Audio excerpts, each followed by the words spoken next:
এবার কি নতুন করে মধ্যপ্রাচ্যে আগুনে ঘি ঢাললো ইসরায়েল?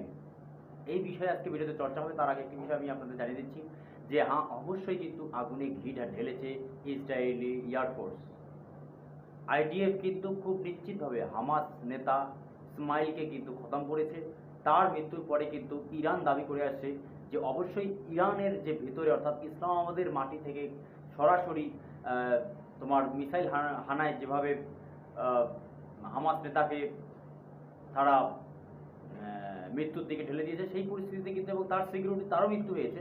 এই পরিস্থিতিতে কিন্তু অবশ্যই ইরান এবং ইসরায়েল কিন্তু সামনাসামনি চলে আসার সম্ভাবনাটা প্রবল। তার কারণ হচ্ছে ইরান মনে করছে এতে ইরানের সার্বভৌমত্ব লঙ্ঘন হয়েছে, কিন্তু ইসরায়েল যে এয়ার ডিফেন্স ফোর্স সেটা কিন্তু খুবই শক্তিশালী। শুধু এই আরব ইসরায়েল যুদ্ধ বা হামাস ইসরায়েল যুদ্ধ বা গাজার সঙ্গে যে যুদ্ধের পরিস্থিতি, প্রায় 1 বছর হতে চলা যুদ্ধে কিন্তু আজ পর্যন্ত প্রায় 40,000-এর বেশি সাধারণ মানুষের মৃত্যু হয়েছে। এর মধ্যে প্রায় 25,000 কিন্তু সাধারণ শিশু রয়েছে। কিন্তু তার পরবর্তী সময়ে কিন্তু এখনও সেখানে কিন্তু শান্তি ফেরেনি। এই পরিস্থিতিতে যদি ইরান এবং ইসরায়েল নতুন করে যুদ্ধের দিকে লাফাতে শুরু করে, তাহলে কিন্তু অবশ্যই পরিস্থিতি কিন্তু অন্যদিকে যাওয়ার সম্ভাবনা প্রবল রয়েছে।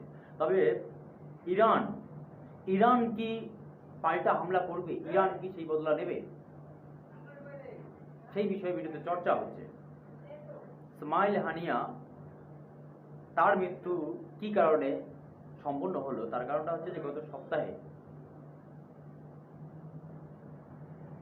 হামাজের যে রকেট হানায় 12 জন ইসরায়েলি সাধারণ শিশুর মৃত্যু হয়েছে। সঙ্গে সঙ্গে ইসরায়েলের যে প্রধানমন্ত্রী তিনি দেখে নেওয়ার কথা বলেছিলেন। শুধু এটাই নয়, এর আগে 1973 সালে যে ইয়ারকেবর যুদ্ধ হয়েছিল আরব ইসরায়েল যুদ্ধে প্রায় 6খানা দেশের বিরুদ্ধে কিন্তু ইসরায়েল খুব স্ট্রং অপারেশন চালিয়েছে। এবং হ্যাঁ, ইসরায়েলের ডিফেন্স টোটাল মধ্যপ্রাচ্যের মধ্যে ওয়ান লার্জেস্ট কান্ট্রি, যেখানে ইসরায়েল কিন্তু সমস্ত দেশকে কিন্তু দেখে নেওয়ার ক্ষমতা রাখে। এর আগে অনেকবার দেখে নিয়েছে। এবং সিরিয়া হোক, লিবিয়া হোক, জর্ডেন হোক, মিশর হোক, তার মধ্যে ইরান হোক, এই দেশগুলোর বিরুদ্ধে কিন্তু কঠোরতর ব্যবস্থা নেওয়ার মতো ক্ষমতা কিন্তু এই মুহূর্তে রয়েছে। তার কারণ ইসরায়েলের সঙ্গে কিন্তু আমেরিকা অবশ্যই প্রত্যক্ষ এবং পরোক্ষভাবে রয়েছে। সেই পরিস্থিতিতে কিন্তু অবশ্যই ইসমাইল হানিয়ার মৃত্যুর পরে কিন্তু ইরান বসে থাকবে না। অবশ্যই এটা কিন্তু একটা তৃতীয় বিশ্বযুদ্ধের দিকে অবশ্যই যাওয়ার সম্ভাবনাটা কিন্তু সব থেকে বেশি।